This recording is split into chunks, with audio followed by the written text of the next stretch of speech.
கல்லூரி நாட்களின் கலகலப்பில் செல்வம் மற்றும் செல்வி இருவரும் பிரிக்க முடியாத நண்பர்கள். செல்வத்திற்கு செல்வி வெறும் நண்பர் அல்ல, அவள் மட்டுமே அவனது உலகம், அவனது ஒரே சிறந்த தோழி. அவனுக்கு வேறு நண்பர்கள் இருந்ததில்லை, அல்லது அப்படி அவன் நினைத்ததில்லை. அவளின் சிரிப்பில் அவனது நாள் தொடங்கும், அவளின் துயரத்தில் அவனது மனம் கலங்கும். செல்வி என் தோழி, என் சிறந்த தோழி.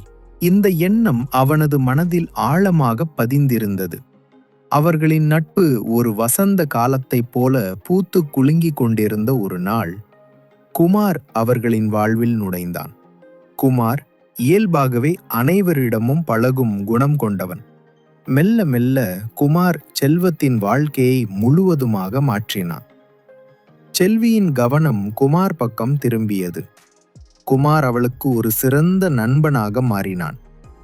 செல்வி குமாருடன் பேசுவதிலும் சிரிப்பதிலும் அதிக நேரத்தை செலவிடத் தொடங்கினாள்.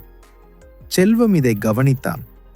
அவனது சிறந்த நண்பியான செல்வியை அவன் இழந்து கொண்டிருப்பதை உணர்ந்தான்.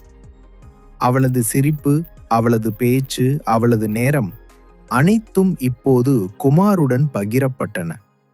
செல்வத்தின் மனம் கனத்தது.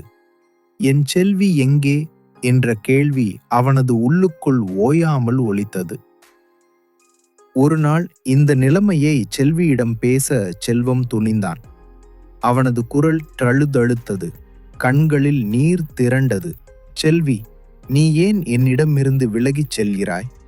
நான் உனக்கு இப்போது சிறந்த நண்பன் இல்லையா என்று கேட்டான். அவனது இதயம் உடைந்து கண்ணீராக வழிந்தது.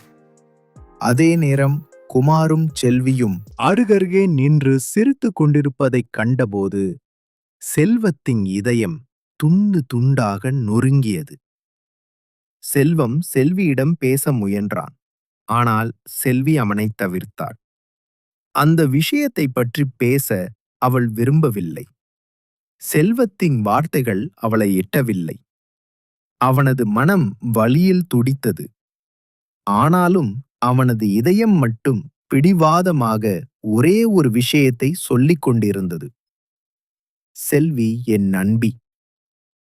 அவள் என் நண்பி மட்டுமே.